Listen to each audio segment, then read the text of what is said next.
ನೋಡಿ, ನಟ ದರ್ಶನ್ ಅರೆಸ್ಟ್ ಆದ ಬಳಿಕ ಪತ್ನಿ ವಿಜಯಲಕ್ಷ್ಮಿ ಚಿಂತಾಕ್ರಾಂತಳಾಗಿದ್ದಾರೆ. ಇನ್ಸ್ಟಾಗ್ರಾಂನಲ್ಲಿ ಪೋಸ್ಟ್ ಹಾಕಿದ್ದಾರೆ ದರ್ಶನ್ ಪತ್ನಿ ವಿಜಯಲಕ್ಷ್ಮಿ. ದರ್ಶನ್ ಮತ್ತೆ ಅರೆಸ್ಟ್ ಆದ ಬಳಿಕ ಪತ್ನಿ ವಿಜಯಲಕ್ಷ್ಮಿ ಚಿಂತೆಯಲ್ಲಿದ್ದಾರೆ. ಸಹಜ, ಅದು ಯಾವುದೇ ಒಬ್ಬ ಹೆಂಡತಿಗಾದ್ರೂ ಆ ಚಿಂತೆ ಇದ್ದೇ ಇರುತ್ತೆ.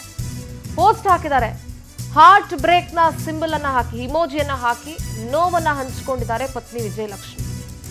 ದರ್ಶನ್ ಕೈಕಟ್ಟಿ ನಿಂತ್ಕೊಂಡಿರುವಂತಹ ಪೋಸ್ಟ್ ಅನ್ನ ಹಾಕಿ ಶೇರ್ ಮಾಡಿದ್ದಾರೆ ವಿಜಯಲಕ್ಷ್ಮಿ. ವಿಜಯಲಕ್ಷ್ಮಿ ಅವರ ಪೋಸ್ಟ್ಗೆ ದರ್ಶನ್ ಅವರ ಸಾವಿರಾರು ಅಭಿಮಾನಿಗಳು ಕಾಮೆಂಟ್ ಮಾಡಿದ್ದಾರೆ. ಧೈರ್ಯವಾಗಿರಿ, ನಿಮ್ ಜೊತೆ ನಾವಿದ್ದೀವಿ.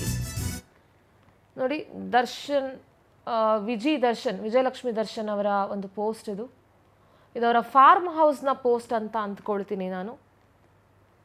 ಇದು ವಿಜಯಲಕ್ಷ್ಮಿ ದರ್ಶನ್ ಅವರ ಅಫಿಷಿಯಲ್ ಇನ್ಸ್ಟಾಗ್ರಾಮ್ ಅಕೌಂಟು. ಎಂಥ ಫ್ಯಾಮಿಲಿಲಿ ಯಾರಿಗೆ ಆಗಿದ್ರು, ಇದೇ ಸಂದರ್ಭದಲ್ಲಿ ರೇಣುಕಾ ಸ್ವಾಮಿ ಅವರ ಪತ್ನಿ ಅವ್ರ ಮನೆಯಲ್ಲೂ ಕೂಡ ನೋವು ತಿಂದಿದ್ರು. ಈಗ ಅದೇ ರೀತಿ ನೋವನ್ನು ಅವರೊಂದು ರೀತಿ ನೋವು ಅವ್ರು ಕಳ್ಕೊಂಡಿದ್ದಾರೆ. ಇವರು ಇದ್ದೂ ಇಲ್ಲದೆ ಇರೋ ಥರ ಇರಬೇಕು. ಇವಾಗ ವಿಜಯಲಕ್ಷ್ಮಿ ಪೋಸ್ಟನ್ನು ಹಂಚ್ಕೊಂಡಿದ್ದಾರೆ.